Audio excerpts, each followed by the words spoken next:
আসসালামু আলাইকুম এভরিওয়ান, সবাই কেমন আছেন? আশা করি সবাই ভালো আছেন। ভিডিওর শুরুতেই দেখতে পাচ্ছেন যে এটা প্রতিদিন আমরা যেই কাজগুলো করি সেই কাজগুলো নিয়ে আজ আপনাদের সাথে একটি ভিডিও শেয়ার করব।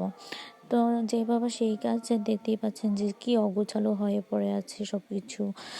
সাধারণত আমরা প্রতিদিনই ঘুম থেকে উঠলে এরকম অগোছালো ঘর থাকে, আর আমি দিকে কথা বলতে বলতে সব কিছু গুছিয়ে নিয়েছি।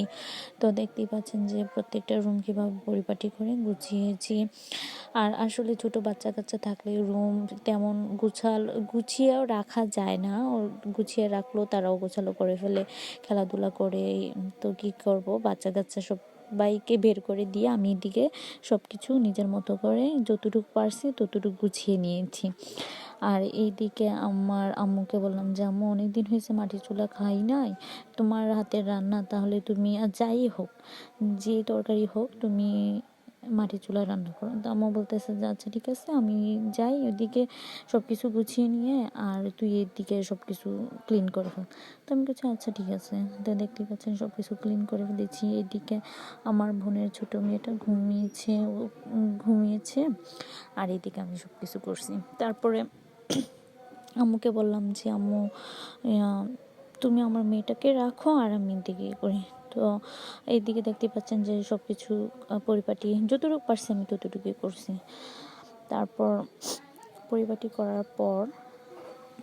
করার পর আর কি আমি দেখতেছিলাম যে কেমন লাগতেছে দেখি। তো সব কিছু আমি একবার ভিডিও করে নিই যে ক্লিন করলাম।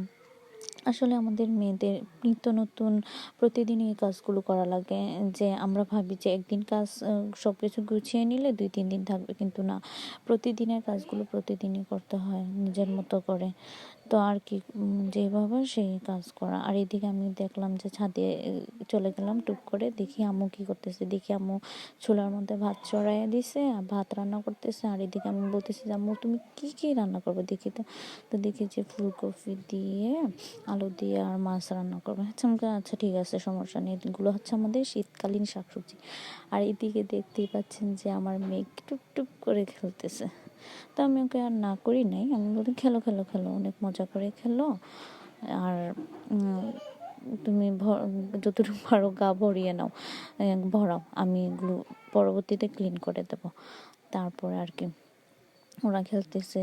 তো আমি বলতেছি যে তোমাদের একটা ভিডিও ক্লিপ নিয়ে নিই, এটা আমি আমার বন্ধুদের সাথে শেয়ার করব। তারপর আর এইদিকে আমি আম্মুকে বলতেছি, আম্মু তুমি কি তরকারি রান্না বসিয়ে দিছো? আম্মু বলতেছে হ্যাঁ, আমার তো তরকারি অলরেডি হয়ে আসছে। তারপর আমি বললাম চাচা দেখি তোমার তরকারিটা কেমন হয়েছে, তুমি দেখাও। তারপর আর কি তরকারি একটু ভিডিও ক্লিপ নিছি। আম্মু বলতেছে যে এখন ধনিয়া পাতা দেবো। তো আমি আচ্ছা আচ্ছা ঠিক আছে দেখাও। তারপরে প্রায় তরকারিগুলো শেষ হয়ে গেছে, রান্নাবান্না প্রায় আমার কমপ্লিটে হয়ে গেছে। আসলে হচ্ছে কি, মাটির চুলায় রান্না করা আর গ্যাসের চুলায় রান্না করা কিন্তু অনেক ডিফারেন্স। গ্যাসের চুলায় যেমন তাড়াতাড়ি হয়ে যায় সব কিছু, মাটির চুলায় একটু সময় হয় আর কাছে থাকতে হয়, এই আর কি। কিন্তু মাটির চুলার রান্নাটা কিন্তু অনেক মজা হয়। আপনারা যে খেয়েছেন মাটির চুলার রান্না, সবাই এর পার্থক্যটা বুঝতে পারেন যে গ্যাসের চুলার রান্না কেমন আর মাটির চুলার রান্না কেমন। তো এই আর কি, আমি বরাবরের মতোই সাপোর্ট করব যে মাটির চুলার রান্নাটা অনেক মজাদার হয়। আর কথা বলতে বলতে এই রান্না প্রায় শেষের দিকে চলে এসেছে। তারপর আম্মু বলতেছে যে আচ্ছা রান্না তো প্রায় শেষের দিকে চলে এসেছে, তোমরা যাও হাত মুখ ধুয়ে খাওয়া দাওয়া করবে, আমি নিয়ে আসছি।